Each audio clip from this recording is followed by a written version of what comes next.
Hello दोस्तों, नमस्कार। स्वागत है आप सभी का हमारे इस यूट्यूब चैनल जीके जीएस गुरु पर। प्यारे बच्चों, आज के इस लेक्चर्स में आपके आरआरबी ग्रुप डी एनटीपीसी जो भी आपके रेलवे से संबंधित एग्जाम आने वाले हैं इस बार 2025 में, उन सभी एग्जाम के लिए हम आपके सामने लेकर उपस्थित हैं। प्यारे बच्चों, 2025 के एग्जाम के लिए काफ़ी इंपॉर्टेंट एंड सेलेक्टेड क्वेश्चंस जो कि ऑलरेडी विभिन्न एग्जामों में पूछे गए सवाल है। तो सारे के सारे क्वेश्चंस आज के इस लेक्चर्स में साइंस के होने वाले हैं। और जैसा कि आपको पता है कि काफ़ी इंपॉर्टेंट क्वेश्चन साइंस से पूछे जाते हैं, लॉजिक वाला क्वेश्चंस पूछे जाते हैं। जैसा कि ये सवाल एनडीए के एग्जाम में पूछा गया है। बस ये नहीं है कि सर एनडीए में पूछा गया तो क्या ये आपके आरआरबी ग्रुप डी एनटीपीसी सब में भी पूछा जा सकता है? तो हाँ, बिल्कुल पूछा जा सकता है। कई बार ऐसा देखने को मिला है, काफ़ी सारे प्रश्न वहीं से पूछे जाते हैं, यानी सिलेबस बिल्कुल सेम रहता है। चलिए स्टार्ट करते हैं बिना समय को व्यतीत किए हुए आज के इस लेक्चर्स को। उम्मीद है कि आप लोग वीडियो को लाइक कर दिए होइएगा।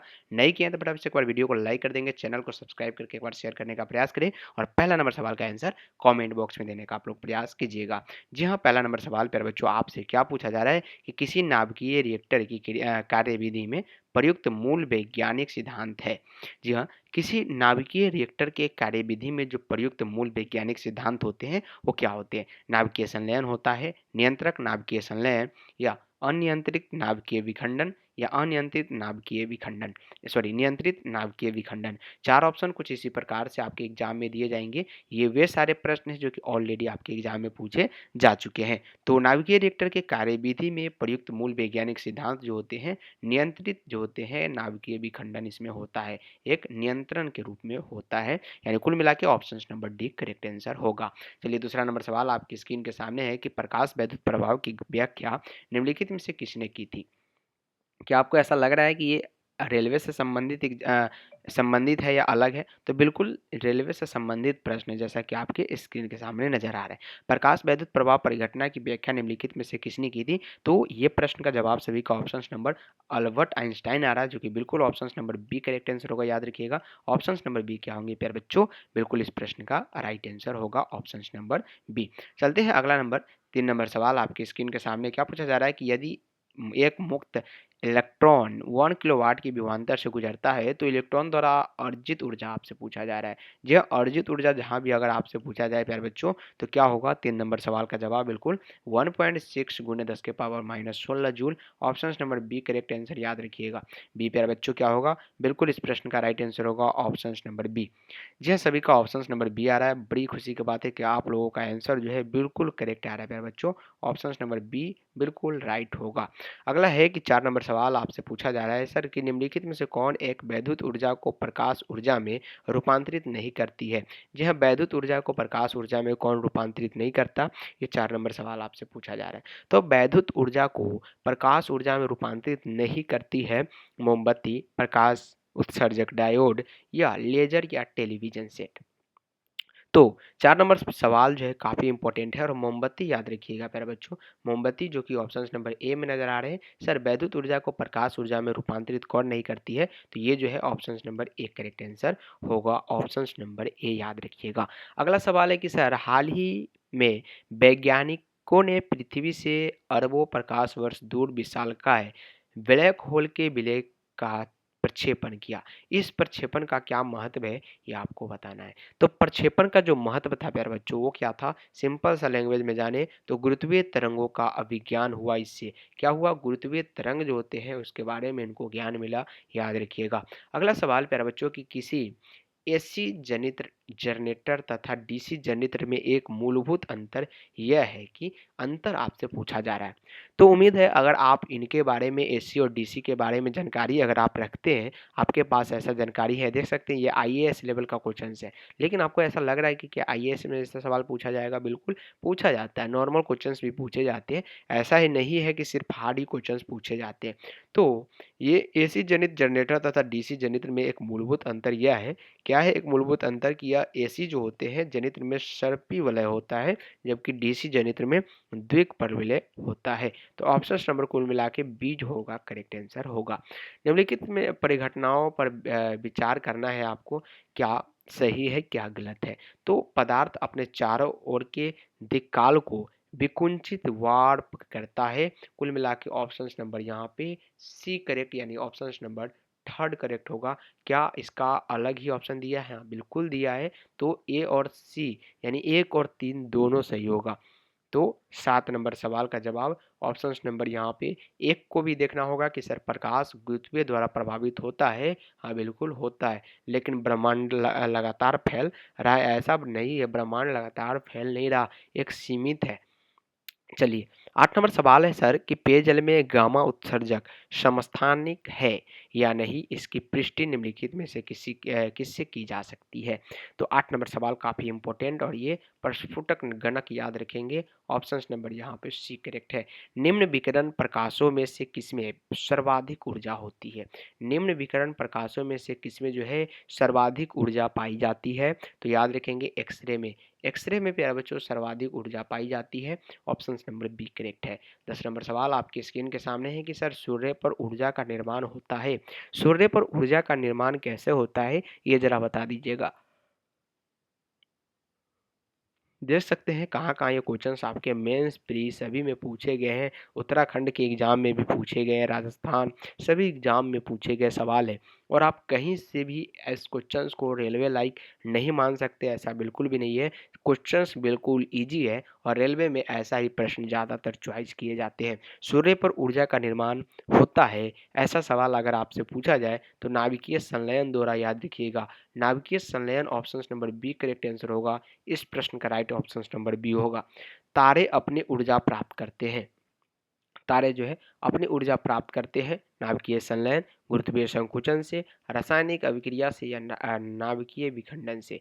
तो फिर बच्चों 11 नंबर सवाल आपके स्क्रीन के सामने और नाभिकीय संलयन से याद रखिएगा। ऑप्शन नंबर ए यहाँ पे बिल्कुल करेक्ट आंसर होगा। लेकिन क्या ऑप्शन नंबर ए करेक्ट होने से इस क्वेश्चन का आंसर राइट आ जाएगा क्या? ऐसा बिल्कुल भी नहीं है। ऑप्शन नंबर यहाँ पे आपके सामने कूट दिए गए हैं, तो राइट ऑप्शन आपके लिए ये है, न कि ये है, याद रहे। तो ऑप्शन नंबर यहाँ पे जो होगा वो क्या होगा? ऑप्शन नंबर 1 और 2 दोनों होगा गुरुत्वीय संकुचन से और गुरुत्वीय संलयन से। ऑप्शन नंबर 11 नंबर सवाल का जवाब ऑप्शन नंबर 1 करेक्ट आंसर है। सितारों के अक्षय ऊर्जा के स्रोत का कारण बताइएगा। 12 नंबर सवाल काफ़ी इजी क्वेश्चंस, बिल्कुल यूपीपीएससी प्री यानी हाई लेवल के एग्जाम में पूछे गए सवाल है, बिल्कुल भी इग्नोर नहीं करना है। हाइड्रोजन के हीलियम में परिवर्तन, ऑप्शन नंबर 1 करेक्ट आंसर होगा, याद रखिएगा। नेक्स्ट क्वेश्चन है कि सर एक कृत्रिम उपग्रह में विद्युत ऊर्जा का स्रोत क्या होता है? एक कृत्रिम उपग्रह में विद्युत ऊर्जा का जो स्रोत होता है वो क्या होता है? तो याद रखेंगे सौर cell. Option number 1 correct answer है सौर सेल।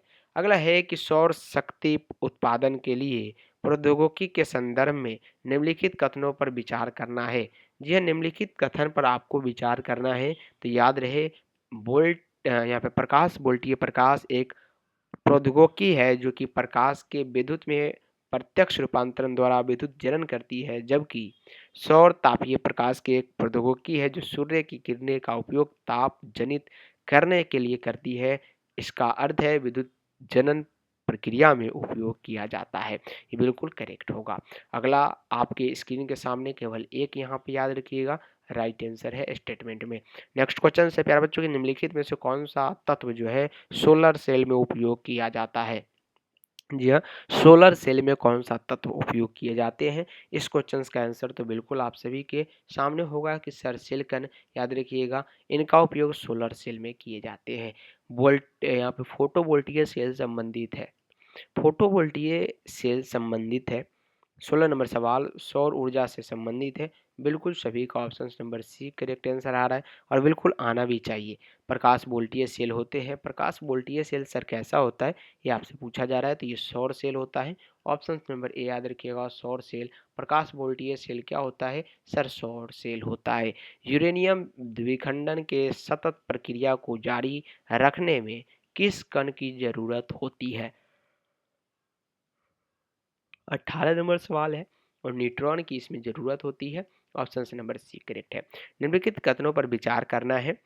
सारे प्रश्न आपके इजी नहीं दिए जाएंगे, इतना भी आपको याद रखना है।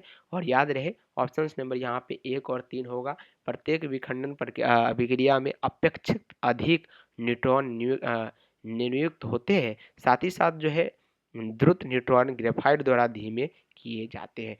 कुल मिला के ऑप्शन नंबर बी 19 नंबर सवाल के लिए राइट होगा। परमाणु रिएक्टर क्या है प्यारे बच्चों?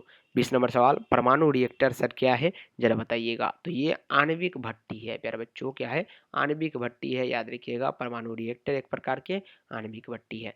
नाभिकीय संलयन रिएक्टर के विषय में निम्नलिखित कथनों पर विचार करना है। निम्नलिखित कथन पर विचार करना है, वे बहुत अधिक तापक्रम पर कार्य करते हैं। क्या ऐसा आपको नजर आ जाए और दूसरे पन्ने पर इसका ऑप्शन रहे तो क्या आप इसी पर विचार करते रह जाएंगे क्या? बिल्कुल भी नहीं है। पन्ना को थोड़ा पलटेंगे कि सर क्या आगे दिया गया, विचार करना है। तो यानी बहुत सारे ऑप्शंस है, इस पर विचार करके फाइनल ऑप्शंस आपके नीचे नज़र आ रहे हैं, जो कि यहाँ पे है। और केवल यहाँ पे 2-3 सही स्टेटमेंट दिए गए हैं। यानी वे भारी नाभिकों के विखंडन के सिद्धांत पर कार्य करता है, ऐसा बिल्कुल भी नहीं है। साधारणतः उनकी टोकमाय डिजाइन होती है, ये करेक्ट है। और ये भी करेक्ट होगा, बहुत अधिक तापक्रम पर कार्य करता है। कुल मिला के ऑप्शन नंबर सी, नीचे वाले ऑप्शन नंबर सी बिल्कुल करेक्ट है। नाभिकीय रिएक्टर और परमाणु बम में यह अंतर है कि नाभिकीय रिएक्टर और परमाणु बम में कौन सा अंतर है? तो नाभिकीय रिएक्टर में श्रृंखला अभिक्रिया नियंत्रित होती है, याद रखिएगा। अगला क्वेश्चन है कि आधुनिक आयुर्वैज्ञानिक विज्ञान में नाभिकीय औद्योगिक नैदानिक और उपचार के प्रभावी उपकरण के रूप में उभर रही है। ये वास्तव में, याद रखिएगा, एक रेडियो आइसोटोप्स है। Option number C correct answer होगा। भारत में प्रचुर मात्रा में उपलब्ध महत्वपूर्ण नाभिकीय ईंधन कौन सा है? तो प्रचुर मात्रा में जो भारत में उपलब्ध है अभी, वो है थोरियम। थोरियम याद रखिएगा, ये भारत में प्रचुर मात्रा में उपलब्ध है। और ये क्वेश्चन निम्नलिखित में से किसका नाभिकीय ईंधन के रूप में प्रयोग नहीं किया जाता है? तो याद रहे, नहीं जो है कैल्शियम का, और परमाणविक ईंधन के रूप में प्रयोग किया जाता है, ये बताना है आपको। तो याद रखिएगा लेड का। प्यारे बच्चों, आज के इस लेक्चर्स में मात्र 25 से 26 क्वेश्चन तक ही रखने का प्रयास करते हैं। आप लोगों को शायद ये टॉप क्वेश्चंस लगा हो, तो आप लोग जो है बताएंगे कमेंट बॉक्स में क्या ज़्यादा ही हाई लेवल का क्वेश्चंस है क्या। अगर हाई लेवल का क्वेश्चंस होगा तो नेक्स्ट क्लास में इस पीडीएफ के जितने भी क्वेश्चंस हैं उनका मैं सोल्यूशन नहीं कराऊंगा। दूसरा, इजी क्वेश्चंस और मीडियम लेवल का लाने का प्रयास करूंगा। और मुझे तो ये लगता है कि क्वेश्चंस का यहाँ पे लैंग्वेज बढ़ाया गया है, बल्कि क्वेश्चंस हार्ड नहीं है। जी हाँ, लैंग्वेज कहने का मतलब है लेंथ को बढ़ा दिया गया है, बट क्वेश्चंस हार्ड बिल्कुल भी नहीं है। तो आप लोगों पर हम छोड़ते हैं, आप लोग कमेंट करेंगे कि सर ये आज का ये लेक्चर्स जो था, आज का ये क्वेश्चंस जो था हमारे सिलेबस से बहुत ज़्यादा ऊपर है, तो हम बिल्कुल भी अगले लेक्चर्स में इसको कवर करने का प्रयास नहीं करेंगे। तो आप लोग अपना अपना कमेंट बॉक्स में अपना विचार डालेंगे, अपना फीडबैक डालेंगे, तो मैं इसका रिप्लाई सभी को देने का प्रयास जरूर करूंगा। वीडियो को आज का लाइक कर दीजिएगा, चैनल को सब्सक्राइब करके एक बार शेयर करने का प्रयास अपने भाई बहन दोस्तों के पास भी करें। साथ ही साथ डीएलएड का भी एग्जाम की तैयारी, बिहार के जो भी स्टूडेंट है डीएलएड की तैयारी करना चाह रहे हैं, तो बिल्कुल जुड़ जाए। लगातार आप लोगों के लिए भी लेक्चर्स आ रही है। तो आज के लिए बहुत बहुत धन्यवाद।